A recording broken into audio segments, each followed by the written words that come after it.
How are you guys doing? Today is Saturday, January 9th, 2021, out here in this quarantine. I'm James Sims, and for this episode of The Elite, because today is January 9th, it is the 28th birthday of Marcus Peters, and because I'm doing so, I'm going to do a profile on why I believe Marcus Peters going into 2021 is an elite cornerback and one of the best players in the league and someone that a lot of players can keep their eyes on, especially when he's playing in the playoffs tomorrow against the Titans in a rematch game that the Baltimore Ravens definitely need. He's going to be one of the players that holds down their secondary and might be one of the reasons the Baltimore Ravens win if they do choose to win. So, if you are unfamiliar with Marcus Peters is a now, like I just said, 28-year-old cornerback who's kind of found his way moving all over to different positions in the league, but he's still been able to find success virtually wherever he goes. And for this reason, I believe that he is an elite player at least for the 2021 season. I truly believe that he is one of the best corners in football. And I think that this dude is on pace for a very, very long and illustrious career, considering this is how he's playing at 27. So once again, if you're unfamiliar with who he is, he's originally based out of Oakland. He decided to play football at Washington, and in 2011, he ended up redshirting. And as a redshirt freshman in 2012, he would end up playing 13 games. He started 8 of those games. He finished with 44 tackles, and he finished with a pick 6 on one of his 3 interceptions in a season where Washington would finish 7-6 total, but they lose in the Las Vegas Bowl to Boise State under Steve Sarkisian as their head coach. In his second year, Marcus Peters in 2013 would start 12 of the 13 games. He'd finish with 5 interceptions, the most he'd have in college. He also had a sack as well, establishing himself as one of the best young corners in college football. And in 2013, in Steve Sarkisian's last season, Washington would go 9-4 as they beat BYU in the Fight Hunger Bowl. And then in his redshirt junior season, he was suspended a game for a sideline tantrum, but he did play 8 games where he would finish with 3 total interceptions on the season, and before he was dismissed from the team in November for disciplinary issues. But through his college career, even though it was a very tough one, and he had to deal with a lot of personal behavioral issues, he proved that he was still good enough to be taken in the first round of the 2015 draft. And in 2015, he was picked 18th overall by the Kansas City Chiefs, and this is before they got Patrick Mahomes.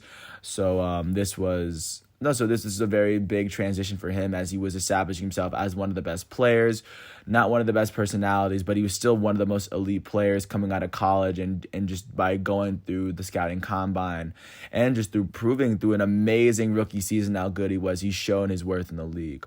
So in his age 22 season in 2015, he would start all 16 games in this season where the Kansas City Chiefs would finish 11-5. This is the first playoff trip of their current streak, as they made the playoffs a couple years before then. But the year before they got Marcus Peters, they didn't make the playoffs, and this year they finally did. In this season, though, he would finish with 8 interceptions, the most interceptions he'd have in a season in his career ever. He'd lead the league. He also led the league in pick 6s, as he had 3 pick 6s on the day. He led the league in passes defended, as he had 26 of them, all while recording 60 total tackles in his rookie season. And he was named a Pro Bowler in his very first season in 2015. And after making the playoffs, the Kansas City Chiefs would end up beating the Texans 30-0, as they ended up losing to the Patriots in the next round 27-20. And Marcus Peters was named Defensive Rookie of the Year in 2015. He was named to the All-Rookie team, and he was the interceptions co-leader, in addition to making the second team All-Pro for the first time ever in his career. And that was his first year in the league. And like the last time he made an All-Team, he made it the second team All-Pac-12 in 2013. So, jumping into his age 23 season in 2016 for Kansas City, he started all 15 games that he played in a season where the Kansas City Chiefs would finish with the best record in the AFC West. This is the first of their 5 season AFC West streak, but this season they were able to do it with a 12-4 record.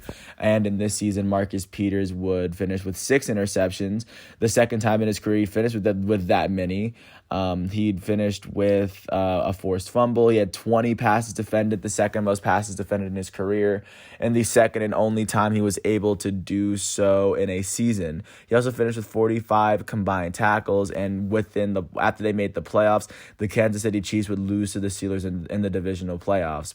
And this was under the fourth season. This was the fourth season under Andy Reid, since Andy Reid took over as head coach. But Marcus Peters, in his first 2 years, was able to become a Pro Bowler. He was a Pro Bowler for the second time in his career. He was first team All-Pro for the first time in his career. And just within his first 2 years in the league, he established himself as, if not the best, the second best cornerback in the entire NFL, which is an elite feat, especially when he did it in his age 23 season. Now, jumping to his age 24 season, this was his last full season with Kansas City. He started all 14 of the games that he played in a season where the Kansas City Chiefs would win the AFC West with a 10-6 record, the third straight season that Marcus Peters himself had made it into the playoffs. In this season, he'd finished with 5 interceptions, the third time in his career he had at least 5 of them. He led the league in defensive interception return yards for the second time in his career. He finished with 9 passes defended, which is a tick down from the 20 he had the previous year. He forced 3 fumbles, though, which is the most fumbles he forced in his career. He recovered 2 of them. He also recorded a fumble recovery touchdown. So he did have a defensive touchdown for the third year in a row. He also finished with 46 total tackles. And in the playoffs, the Kansas City Chiefs would end up losing to the Tennessee Titans in the wild card in the playoffs. This was in the year that Patrick Mahomes took over as the starter for the Kansas City Chiefs. Then in 2018, he was he was moved to the Los Angeles Rams, and for the Los Angeles Rams in 2018, in all of the games that he would start, the Los Angeles Rams would end up winning the NFC West. This is once again the 4th time that he made it into the playoffs, and in this season for the Los Angeles Rams, he would finish with 3 interceptions, the least amount of interceptions that he'd finished with in a year. He started all 16 games, which is something he hadn't done since his rookie year in 2015. He finished with an interception, which he returned for 50 yards. He had 8 passes defended on the season, and he logged 43 total tackles on the season as a corner. And then in helping the Los Angeles Rams make the playoffs, they were able to beat the Cowboys in the divisional round by 8. They beat the Saints in overtime in the NFC Championship, and they were able to lose to the New England Patriots 13-3 in the Super Bowl that took place in Atlanta, with Aaron Donald as the Defensive Player of the Year and Sean McVay's second total year as a coach.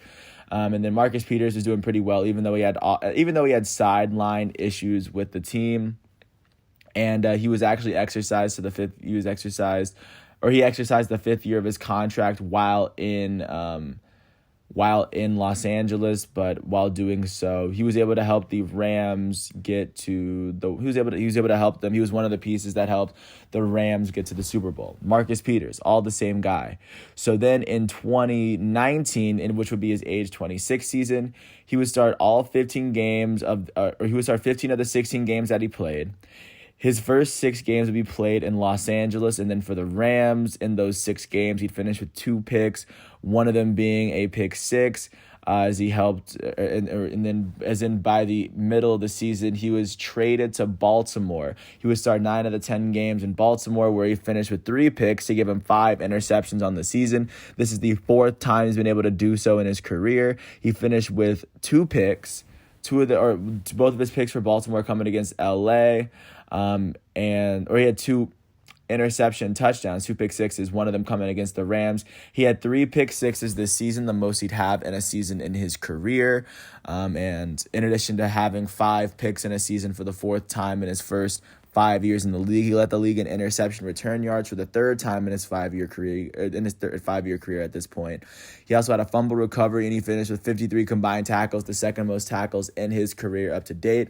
And in his 5th year in the league, he'll be named to his 3rd Pro Bowl after missing it in 2017 and 2018, and he was named a first team All-Pro for the 2nd time in his career. He was also named 2nd team All-Pro in 2019. I don't know what all that's about, but he was named to the 1st team All-Pro as he put together an amazing season for the Los Angeles Rams and the Baltimore Ravens. That was the last full season that the last full regular season and playoff season that was actually completed, and that actually does kind of lead us into this current season as he is currently playing for the Baltimore Ravens. In his first full season with the Baltimore Ravens, he started all 14 of the games that he played in a season where the Baltimore Ravens would finish with an 11-5 record, making the playoffs for the third year in a row, the second time since Marcus Peters has been there. I think it's worth mentioning that Marcus Peters made the playoffs for every single team that he played for, but of course, I'll get back to that in a second, as he gained no offseason awards. He finished with 4 interceptions. This is the 5th time in his career he had at least 4 of them. The second full season in his 6th season NFL career that he didn't have 5. He finished with 9 passes defended on the season. He finished with 4 forced fumbles and 2 fumble recoveries. He also recorded his first sack of his NFL career. He had 52 total tackles on the season, the third time he registered 50 tackles in a season. And might I mention, he also played 2 less games than he normally would have. And this season, the Baltimore Ravens are currently slated to face off against the Tennessee Titans tomorrow at 1:05 Eastern Standard Time. But I think one of the players that's going to determine as to whether the Baltimore Ravens advance to the next round will be Marcus Peters. As it currently stands, this man is a 3-time Pro Bowler. He's been second team All Pro his rookie season when he won Defensive Rookie of the Year, and he's been a first team All Pro corner in 2016 and 2019.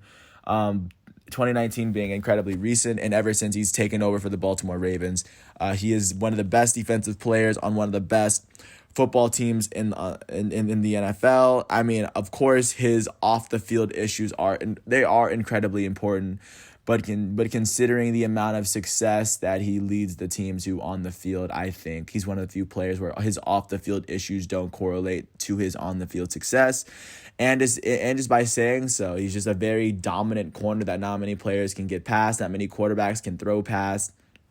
And going into 2021, especially going into tomorrow's playoff game, but especially going into the 2021 season, Marcus Peters is definitely a player to keep your eye on. He's very physical. He's very hard to intimidate him and definitely back him down. He will stand up and he will guard the league's best receivers. He will do his best to do so, and usually when he does his best, he usually ends up the successful one out of the matchups. No, but I think this is a very interesting situation with Marcus Peters as he currently sits in Baltimore on a playoff team that very possibly could make a run for the Super Bowl. I think that Marcus Peters is one of the most valuable players in all of football if we're talking about sheer value. And with that, I want to thank you once again for listening to all 13 minutes of this piece. Marcus Peters is one of the best cornerbacks in the NFL, and if you ever get a chance to watch him, he's wearing number 24 for the Baltimore Ravens. And even though he's playing tomorrow, I implore that if the Baltimore Ravens are playing on prime time for this 2021 season, I recommend watching Marcus Peters because he's a very big and physical back, and he makes the game of football look a lot nicer when he plays. But with that said, I want to appreciate you guys once again. Today, Marcus Peters has turned 28. Happy birthday to him, and hopefully by this time next year, he'll still be on my elite profiles list, so I'll be able to add another year of what he's been able to accomplish in the league. With that said, today is Saturday, January 9th, 2021. I'm James Sims. I want to thank you once again for listening to my piece. And peace out. I'll catch up with you tomorrow regarding tomorrow's sporting matchups and to do the elite profile of Budda Baker, who as of right now is a 24-year-old safety playing for the Arizona Cardinals. Thank you once again for ending off my credits. Thank you for listening to my piece. Peace out. I'll catch you tomorrow.